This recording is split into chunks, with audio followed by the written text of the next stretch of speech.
Hi, this is Henk, and welcome to another edition of the Skull Sessions.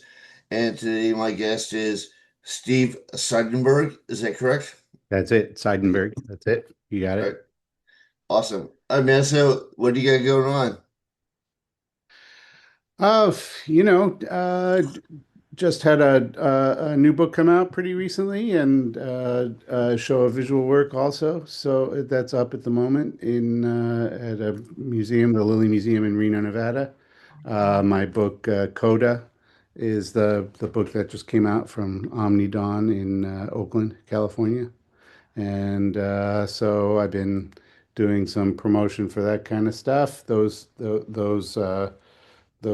two recent things, and working on new things, and towards a couple of books that are coming out in the next few years, and some travel coming up also. Okay, some Yeah. travel, what, book related or it's like personal? It's a little book related, and it's book and photography related. So I do a lot of work in Italy, as you Hmm. may know, and so uh, continuing a project there where I photograph the domestic spaces, interior spaces of people that people have converted into domestic spaces within squatted buildings in and around Rome and in some other parts of Italy as well.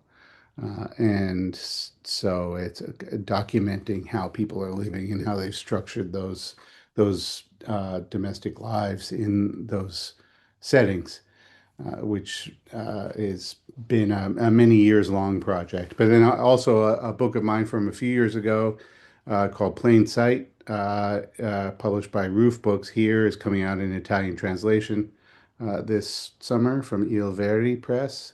And then another book of mine is Coda, the one that just came out, is actually also coming out in Portuguese translation from a new press called Chiasmo in Portugal. So yeah, so I'll do some things around all of that stuff as well as doing the work, and then be based in Rome for a couple of months, which is a wonderful place to be for me. I've never been to Rome. Oh no. Yeah, I went to one city. I had a pretty bad experience, although at the time I No. was also going through chemo, so that might Oh, affect it.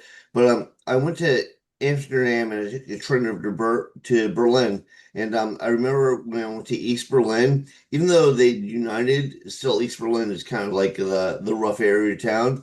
There were a yeah. lot of squats there. And I remember a Yes. lot of them were like punk rock squats. So it's Yeah. like we go there and they'd have like stores. They had a whole movie theater. They had like Yeah. Yeah. venues for shows, all that sort of stuff. So Yeah. it was, I mean, they're all really cool. Like everybody there was Oh like yeah. really nice. But Yeah. it was kind of weird. It's like I'm used to like US squash. I've been to a number of US squash, but like it's a whole different thing in Europe. Yes. Well, there's a different vision, and it's different in different countries even. And I've spent a lot of time in Berlin also, and in some of those squatted spaces in the Old East, in Friedrichshain, for instance. I did a big project in Friedrichshain over a couple that produced a photo book some years ago, and filled with squatted spaces. At least at the time it was. Of course, it's all changing over time in the Old East as it gentrifies and becomes more imbued with the West German systems and the broader scope of capitalist redevelopment enters into or They essentially kind of like subsumes it. Yeah. they kind of crack down on it, like trying to Yes. yeah, they do a lot of that in the US. I mean, I live Oh in New yeah. York, so it's like there's a lot of famous like punk squats. Yeah. Yeah. And I remember when I started, like I'm a tattoo artist. I remember when I started, one of the guys that worked at our shop, he also had a place in a squat. It was like a downtown Lower East Side squat. And Yeah. I remember he was like raising they're trying to buy the squat, so he had like a big thing. It's like you can just donate money. It's like you live for free, man. Yeah. Yeah. But That's a whole different story. So, all right, so let's go over what you got going on with your book. What's your book about? Coda is sort of, I don't know if it's about anything in particular. I suppose it broadly works through different uh, the circuitous modes of questioning what consciousness is and philosophically, and what we mean by uh, what we mean when we describe the things we know as known, and how we determine or distinguish between what we know and what we don't know, how we understand our consciousness in relationship to our bodies, and how all of that is mediated through language and through different tropes and conventions of narrativity. So much of my work, in all of my work, is devoted, I guess one could say, or certainly focused on the ways in which uh, the whatever you like, the broadly understood, what I was going to say, that these tropes and conventions of narrativity are ideological conventions. They are questionable and things that can be questioned, and even things that have not been around for very long. So the way in which people love to talk about stories and the ways in which storytelling is a human thing and part of humankind and all this stuff. And they generally mean the contemporary conventions of the novel or of television shows or other modes of narrativity that have become so broadly promulgated that it's as though they have always been exactly as they are. And it's simply not, it's simply not true at all. It's not true even in a contemporary world. It's not true in poetic discourse. So in poetry has a different vision of narrativity. It's not true in philosophical discourse, which has a different kind of movement, which I think has certain narrative characteristics.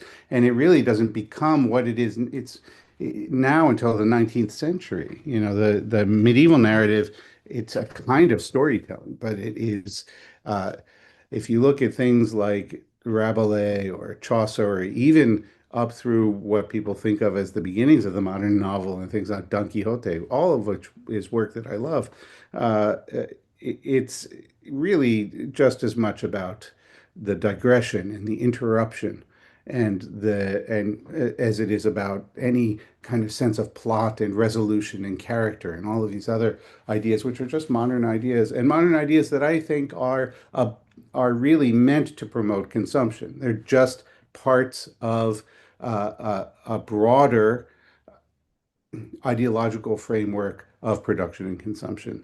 And so I think that we need to act against them. We need to write against them. We need to move through uh, a kind of counter hegemony with respect to Would the you say that, like, if we kind of summarize the whole thing, would you say that it was like basically the like all the tropes and everything that we use in current storytelling, whether it's like video format or audio format or book format, are basically old tales that have been like crafted by culture and society and turned slowly into the written word or turned into the audio or the visual word. So you get a lot of the like societal taboos and like a lot of the cultural ticks and all that sort of stuff that are kind of intrinsic and all that stuff. So when it's like morphed into the current state, whether however it's presented to people, whether it's streaming platform or a movie or audio or book format, it still kind of it holds a lot of those tendencies and characteristics, and it brings them into like a modern visual or audio format. Is that roughly what we're saying? Well, that's definitely part of it.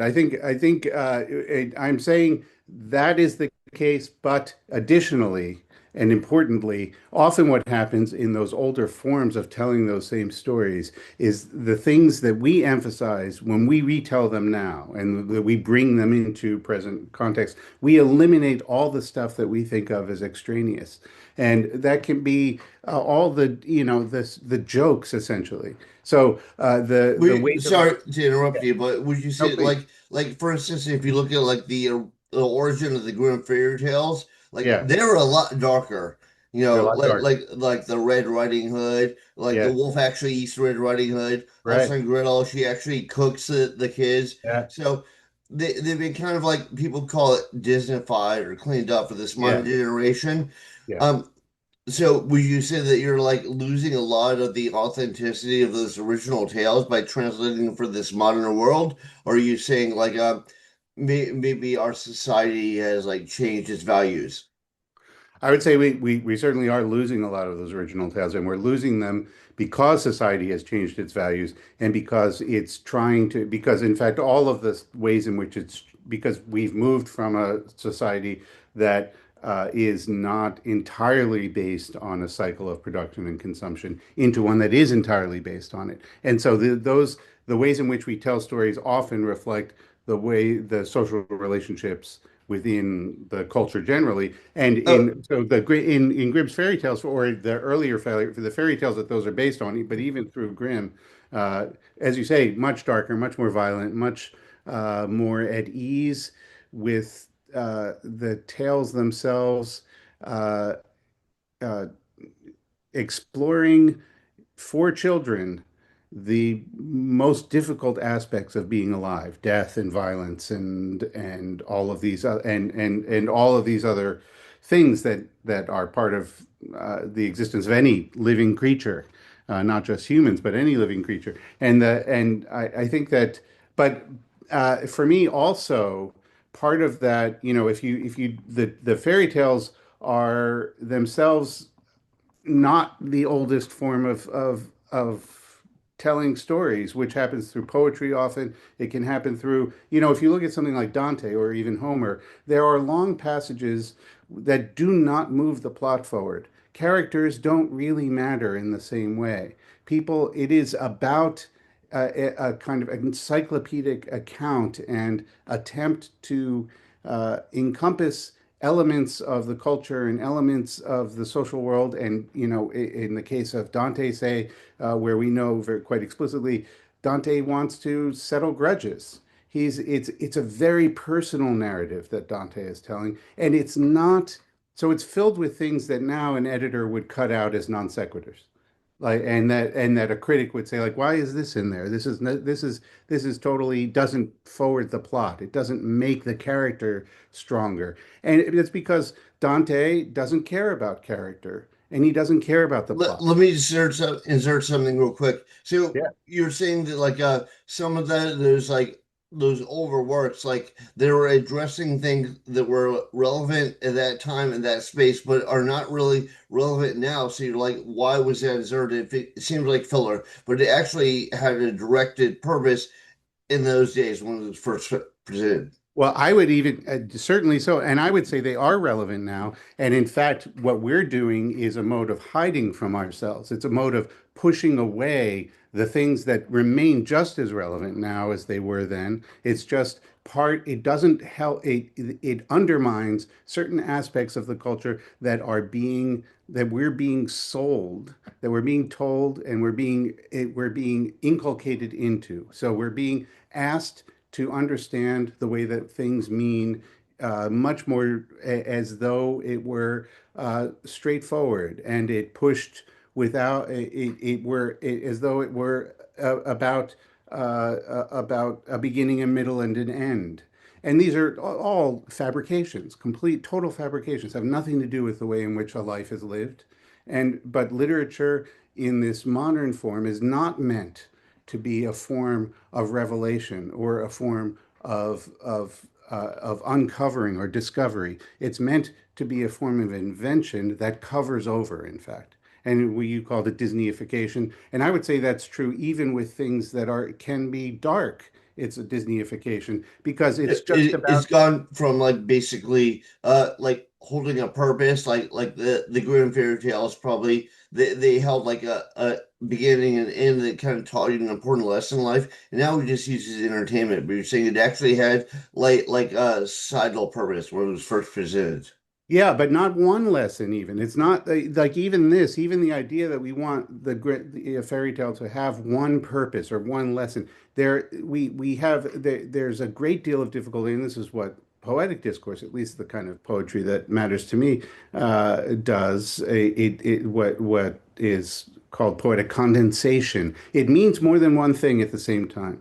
It's not univocal. It's not one meaning. It's multivocal. So it's saying a whole bunch of things at once, sometimes things that are contradictory. And it's up to us to figure out how to deal with that. And part of so we have to work through our own confusion, even bewilderment at times. We have to accept that sometimes it takes effort to decode something, to make something meaningful in a way that mirrors the complexity of what it's talking about. Because in fact, the human world doesn't have easy lessons. Even, those fairy tales, when you think of them as lessons for children, are simple. When you think of them in a Freudian sense, say, which in a psychoanalytic sense, Freudian or Jungian or however, these are different ways and they're radically different, and they really reveal complexities that are not self-evident in the text. It takes a lot of I, analysis to I find them. think originally they were not meant for children, they're just meant for society, and then Yeah. we've kind of relegated it to like a child format. But Is they that weren't correct? excluded. Children weren't excluded from them. So that's Right. another interesting thing. Like even, the No, way well, now we I say should to probably say children, an exclusively child format. right, right, that's right. And now we often we think we're protecting children by keeping them away from formats that are more, say, involve more explicit descriptions of certain types of phenomena. And that also seems like a mistake to me. But I would say that there's a lot of literature that uh, doesn't have any obvious lesson at all, and from the earliest times, and isn't trying to teach an obvious lesson. If it's trying to teach a lesson, it's many different lessons through many different possibilities, and it really what it's trying to do is reveal to us some of the philosophical parameters, the broad parameters that make experience and knowledge and moral comportment and all of these other things possible in the world, and make it possible for us to actually have these social relationships in complex ways. And again, those complexities, we are encouraged to not see or feel those complexities. We're encouraged to push them away and find the straight line through. And there's never a straight line through. So all of those earlier modes of literature, whether it's through the early forms of what we call fairy tales, but also myth and parable, and things like early narratives like Dante or Chaucer or Rabelais, people like that. These are all things that are, but also in contemporary poetry, I would say, none of them are going to give you a straight through line. You're going to have to figure it out. You will have to do some work. And those things and it's just that's the only place where literature serves a role that is not merely a kind of covering over, a kind of deception. Let me go on a rant real quick. You'll probably agree with this. Yeah, When I was a kid, like, my parents were like, my dad was military, my mom was a stay-at-home mom.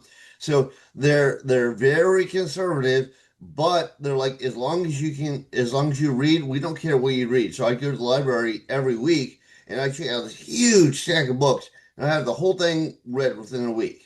So right. I was a voracious reader. But the thing is, that really opens up your mind to the entire world around you. You see all sorts of stuff. So, like, I encourage everybody to read it because the thing is, if you just take what's fed to you, often they have one agenda and they're trying to put one thing in your mind, and you see much more of the broader world if you read. Yeah. So.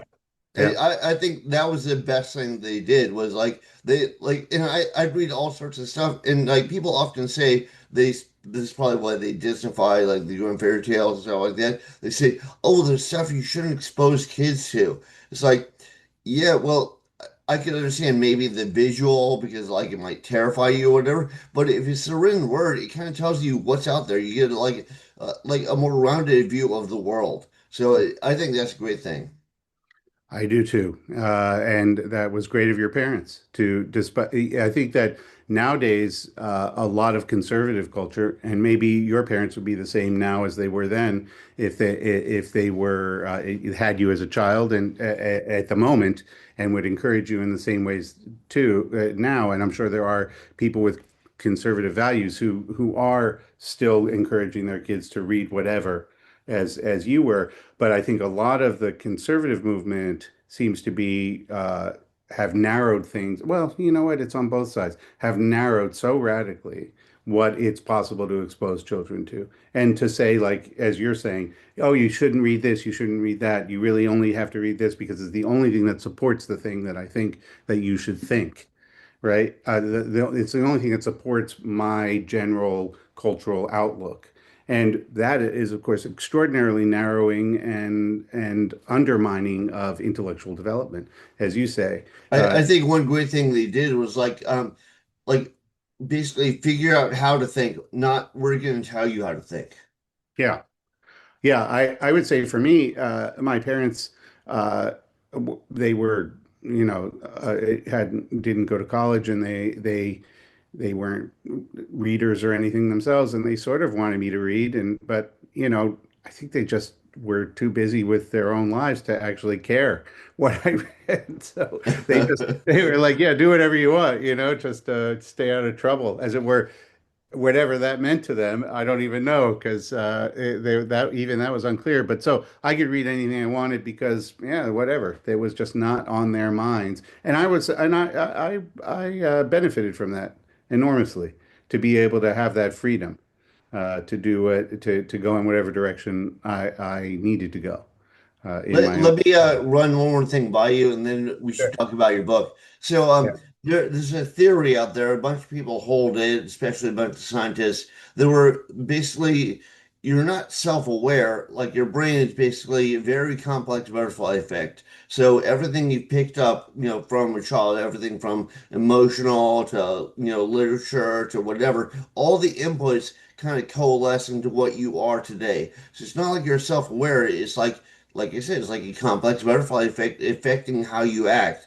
And the more limited your input is, the more like hardline you are about certain things. Hmm.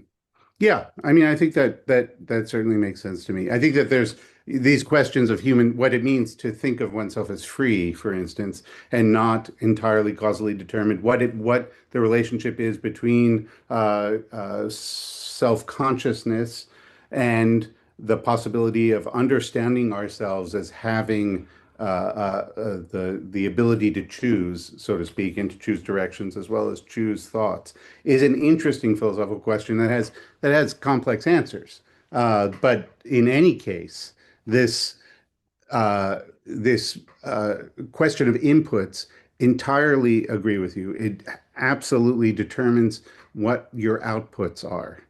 So you don't what comes in is constitutive of what goes out. What you say and do is a direct product and directly influenced by what you receive from others, from culture, from the non-human world, from other circumstances. Would you say like so soul is a religious concept. So like would you say that people have like some sort of like intrinsic soul or like what is called soul, like self-awareness, some core being aside from like the like random amalgamation of their inputs? I would say that there is a core, not in the sense of a personality that is core. So I would say that there's a core freedom at the basis of what we understand to be this consciousness, that what we have as the facade of personhood, that is to say, our personality and how what our aesthetic is, how we act in relationship to other people. Obviously, the language that we speak, the ways that we dress, the circumstances we're in, all are determined culturally and culturally both in the moment, in the historical moment, and in relationship to the things that we've been exposed to through our lives and are presently being newly exposed to, even. And they change all the time. And what we understand to be ourselves from a personality perspective, I would challenge anyone to describe that in a way that does not or is not inclusive of this radical movement, radical change that is always happening, that we're always undergoing. We are hardly recognized. We would not be recognizable to ourselves if if we met ourselves 10, 20 years in the past. Oh, I totally agree. I'm a totally different person now than I was at like 21. Yes. So, but what we do have, we have this accumulation of memory, which has to do, which, builds in a way that it's like listening to a piece of music, a single phrase of music isolated from its repetition and its relationship to other phrases has a different effect than it does when you hear it over the course of a piece of music. But hearing that piece of music, it involves what the philosopher Edmund Husserl calls internal time consciousness. You can't understand melody without memory, right? You have to remember the notes that came before and the notes that are coming after. It's true. And Like this might be kind of a sidetrack, but yeah, like I'll hear a song and I'm like, I remember when I first heard that song, and I'll tie it to a memory.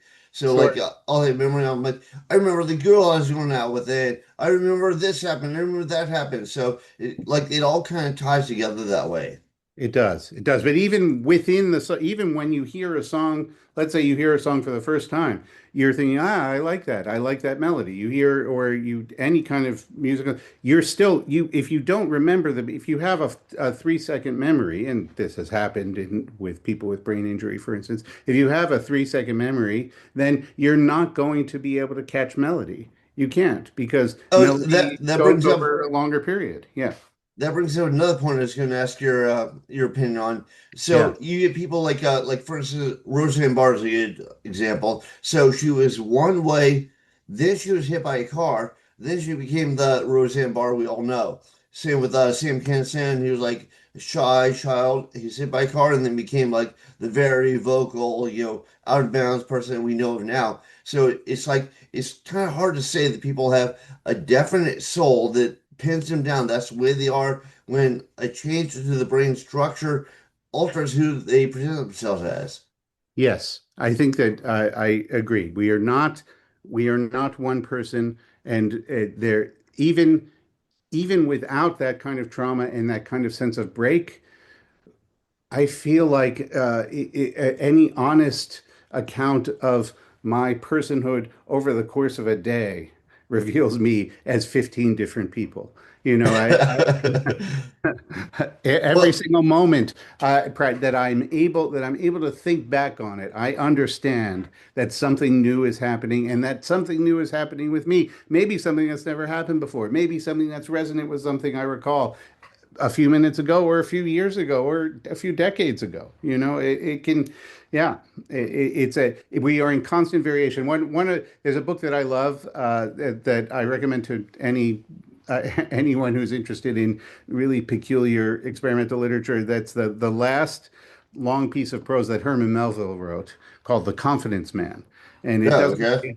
it's a fantastic book. It's essentially a work that recapitulates all of the modes of both particular modes of uh, confidence game and cheating and various sorts of schemes that were happening through the U.S. at the time of the writing in the late 1850s, but also the ways in which consciousness itself is a kind of confidence game. And our personhood, our personality is a sort of confidence game. We're constantly fooling ourselves and undermining ourselves. And the book itself is not an easy book to read, in part because it doesn't have a single through line and it doesn't have a character that is stable. The narrative is constantly moving between characters, and the characters themselves don't seem to have stable identities. And there are at three different points in the book, Melville says, listen, I know, I want to speak to you, all of you readers who are feeling frustrated with me, as you undoubtedly are. And for all of you who are saying, like, why isn't there a character here? Uh, I want you to ask yourself, have you ever actually met a character in real life? You meet people and they're constantly changing, just like these characters are. I'm trying to do something that's You realistic. meet their momentary presentation, not That's necessarily who right. they are. That's it. And that presentation is often, as Sartre says, always as often in bad faith. That presentation is often something that they don't even think they are, but they Right. recognize That's a good is point. what they Yeah. have to, how they have to present themselves in order to get through this moment. Or how they feel they should react to a situation as opposed to Right. their actual, like, I don't know, their deep convictions or whatever. Yeah. But yeah, that Even those deep reactions are not, there's no one real reaction. Even those deep reactions are constantly fungible. Those are always changing.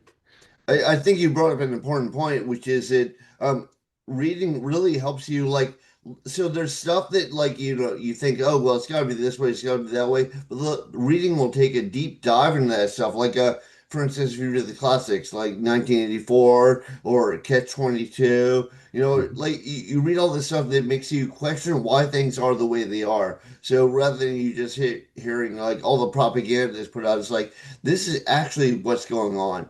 So Right. again, it makes you look at things. So I definitely encourage everyone to read, but especially if you read stuff, you kind of get a break from like what's fed to you because when it makes it into like a mainstream streaming service or a movie or whatever, it went through a whole bunch of filters and a whole bunch of people that go, it should be presented this way. So even if that was not the author's original intent, you end up with that. Yeah. Yes, there have been different eras in film, which you can't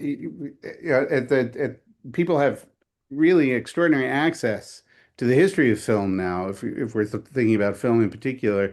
And of course there are huge film industries in other countries that have not always been devoted to this kind of commercial success. So that's true in the Italian film industry, it's true to a large extent in the post-war German film industry. There are all kinds of, and in the American film industry too. If you look if you look at some of the ways, as you're describing, that we are, some of the kinds of films that were being made before the rating system and before there was this radical self-regulation of the film industry, and before color film, really, too. The film noir is incredibly dark and incredibly difficult to find your way, find a moral path through that suggests the kind of easy solutions that people are often presenting in films now and in TV shows and other things. And those are they are there is such an you think this does not pass a focus group if you watch Night of the Hunter. There's no way that this gets through a focus group, you know? Well, Uh, I think there's a lot of stuff.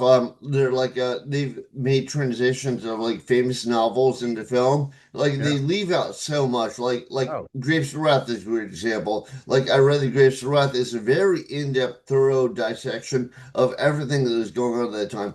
Nothing at all like the movie. And yeah. like the movie's like the people are thinking, what's going to sell well? What are people going to pay attention to? And Right. they actually don't know because you have like, for instance, bands and books and whatever. They're like, that will never make it. And then all of a sudden it becomes like a bestseller. Right. Right. Well, this is, of course, the form of the literary form and visual form are such different things. It has to always leave things out. So the best the best moments are where a director says, you know, I don't care that I'm leaving things out. I know I'm leaving things out. I'm doing a different work. It's in a sense, it's merely inspired by that work. So if it's Orson Welles making The Trial, it's not supposed to be the Kafka book. It's Right. supposed to be its own thing, and he knows that. You know, it doesn't matter what the I think a good example of that was Kubrick. Like Kubrick would take somebody else's work and then yeah he'd do his visual version of that yeah work. So I remember, so the Shining, the based on Stephen King was yeah it's my favorite movie ever. And I know that Stephen King did not like that. He's yeah like, well, it didn't portray my character exactly the way I portrayed him in the novel. It's like, no, Kubrick was like, I'm going to make a visual masterpiece. And I do think that Kubrick was a master. And I do. he made what he thought was a very readable, expressive, intellectual film. And it's not it's not Stephen King shouldn't have torn it apart. It was much better than the kind of remake they did for TV. But it's like you have to look at them as different formats. Did he pull it off as a good film?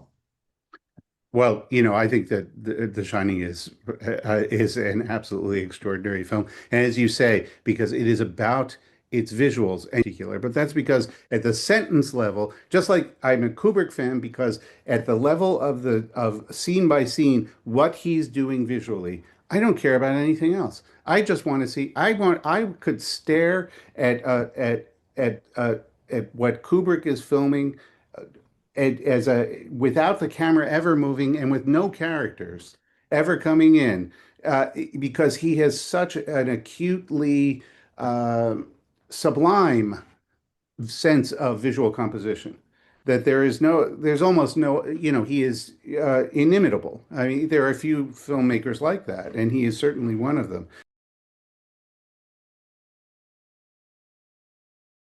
So, what do you have out now, and how can people reach you, buy it, give you money, that sort of thing? Okay, well, they can buy it from the usual sources, online and in from Amazon. Some bookstore, you can have your bookstore order it. It's distributed by the University of Chicago Press. Also, so you can order it from them. You can download a free audiobook of the book. So I've done readings of my last three books, and I make them available for free for people. Um, and yeah, I don't know. What are the other what other ways are there? I think that's about it. Uh, Do you have a website that people can I check do. out? I do. Okay. Yeah. So the audiobooks are available free from the general kind of from you know all the normal sources. If you search my name on Spotify or iTunes or Audible or what have you, but also on my website, which is just my name, stevenseidenberg.com. And yeah, that's it. Yeah, I'll put it up on the screen, but it's Sure. good that you said just for listeners because some people just listen, they don't watch. So, the work that you're pitching right now, how long has it been out, and what would be the rough summation of it? Well, it's been out since November, I guess, ish. November, yeah, November, December is when it became available. And you know, as I say, uh, it is an examination of the philosophical implications of narrative and of self-consciousness, thinking about self-consciousness, and it's a poetic work. So it has lyric characteristics and has a prosody. If you're as you read it, it has a kind of meter through the work, though it's not written in lineated form. It's not line by line. It looks like prose. Um, so yeah, it's hard to summarize because in terms of a plot because it doesn't have one. It has no plot. So it It's not really like has. one of those Burroughs cups where, like, you're reading and you're all of a sudden, what's going on here? Oh yeah, there's that'll happen. That'll happen. Hopefully that will happen. Yeah. So, It's also not that long. I mean, it's dense, but it's only about 100 pages long. 100 a little over 100 pages long. So, yeah. okay, and what's the title? Coda, Coda. Okay. And you can get it, like I say, at fine bookstores everywhere. That it, that's right. All three of them. So All three of them that still exist. I think the whole thing about Cindy is like people tend to like I guess is religious dogma or whatever. They're very they're very stuck in the idea of a soul and this is the way you are. And really inputs actually affect the way you are. It's not just a matter of like you were born this way, you're gonna die this way, are permanently this soul. Yes, this is true. That you are not only not permanently this soul, you have never been anything permanent from the moment you were born until the moment you die. If you can, if it, you have delusionally convinced yourself that you're the same thing that you were that when you went to sleep when you wake up the next morning. So. Well, some people have, too many people have, I would say. But all right, man. So thank you very much for this interview, and I think we discussed some deep topics. So definitely that should give people like a look at what you're into, and hopefully people will buy your shit and check it out. Yeah, I hope so. But I hope they enjoy it. Or they might go, yeah, I'll just watch The Simpsons instead. All But all right, thanks, man. right, see you. Thank you. Please like and subscribe before he kills again.